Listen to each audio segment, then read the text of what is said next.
Hi, this is Rob Herskovits. What I wanted to talk about today are something called restrictive covenants in employment agreement. And that's a fancy term, but what it basically means is that when you sign an employment agreement with a brokerage firm and your employment terminates, you have certain obligations that extend even beyond the term of employment. And two typical restrictions, post-employment restrictions, are an agreement not to solicit customers and an agreement not to solicit employees of the former firm. And it used to be that there were tons and tons of litigation where an FA resigned from broker-dealer A and joined broker-dealer B, and what would happen back in the day was that the firms would run off to court and ask a judge to temporarily restrain the customers from transferring away from them. And then you'd see the next week broker-dealer B would bring the same type of claim in court against broker-dealer A, and round everyone went. And firms got smart and they said, look, I'm suing you and you're suing me, and I'm settling and giving you money and you're settling and giving me money. Why don't we stop all the bickering? And what they did is they drafted and created something called the Protocol for Broker Recruiting. And that was an agreement, and it's in existence to this day.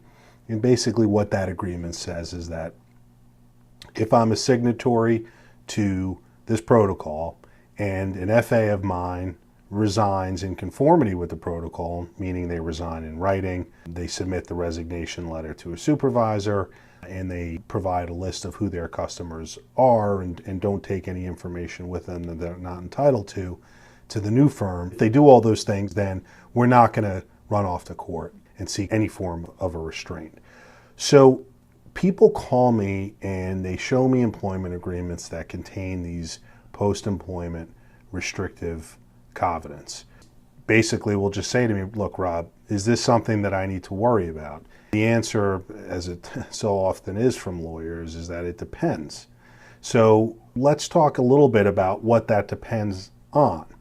So there are distinguishing factors between a traditional wirehouse firm, like a Morgan Stanley or a Merrill Lynch, in which it falls on the FA's shoulders to generate accounts.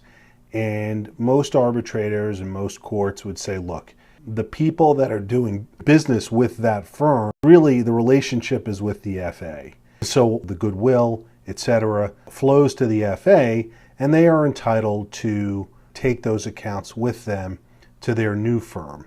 And that is why you'll see, if you look at the list of the signatories to the protocol broker recruiting, that it's oftentimes well-known broker-dealers, the types of firms that we would traditionally call wirehouse firms. But there is a whole other subset of firms, big players in the securities industry, that intentionally do not sign on to the protocol for broker recruiting. And that could be the firms such as a Charles Schwab or Fidelity, or a number of banks that have affiliated broker-dealers. So here is the key distinguishing factor. And the question is, whose accounts are these? And the Schwabs and Fidelities of the world will say, look, we are out there spending a gazillion dollars putting storefront offices for people to come in because they know the Fidelity name, they know the Charles Schwab name. We spend tons and tons of money advertising our services in all sorts of forms, and people, they would argue, go to Fidelity and open up an account, not because they have a relationship with any employee of the firm, but because they want the services of Fidelity, to use that example.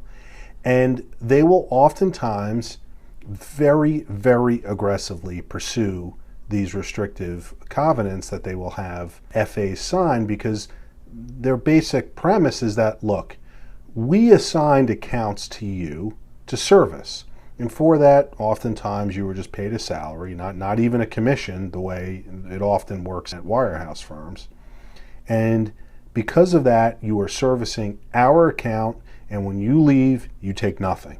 That would be the position that a firm such as a Fidelity would take in court, and oftentimes they are successful. And you'll see that if you went through the list of the firms that are members of the protocol, you're not going to see a Fidelity or a Charles Schwab as a signatory firm, because they recognize that you can't, on the one hand, sign off on a protocol that says, look, our departing FAs can transfer accounts away from us so long as they depart in accordance with this protocol.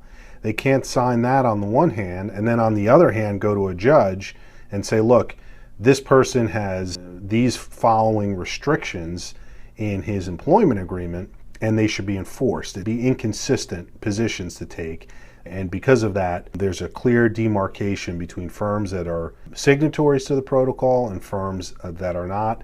And not to overstate this, but I think that is, quite frankly, a key determining factor in whether or not post-employment restraints really pertaining to solicitation will be enforced once the FA departs. There are certainly other types of post-employment restraints that firms, irrespective of whether or not they're signatories to the protocol, would fairly aggressively seek to enforce. And that would be examples where if someone leaves and, say, downloads onto a thumb drive confidential or truly proprietary information from a firm, they're going to very aggressively pursue stuff like that in court if possible, and oftentimes in arbitration as well. And that's for good reason. Firms spend tremendous sums of money developing these proprietary materials. They can't have it that if someone wishes to leave, they're going to take that product to a competing firm and use it for their own personal financial gain. But the protocol for broker recruiting really has nothing to do with a situation where a former employee decides that they're going to take proprietary data or documents from a firm. It really is limited in scope, and its limitation pertains to whether or not a departing FA can solicit customers at his new firm. But issues of restrictive covenants need to be very, very carefully considered, because firms that are intent on enforcing them generally do so in a fairly aggressive way. And just because you have an arbitration agreement in an employment agreement does not mean that a firm can't first go to court and seek some type of temporary restraint and then pursue the claims in arbitration. So these are the matters that require careful analysis from the departing FA and his or her attorney. I'm certainly happy to discuss the specifics of your matter with you. Thank you for listening.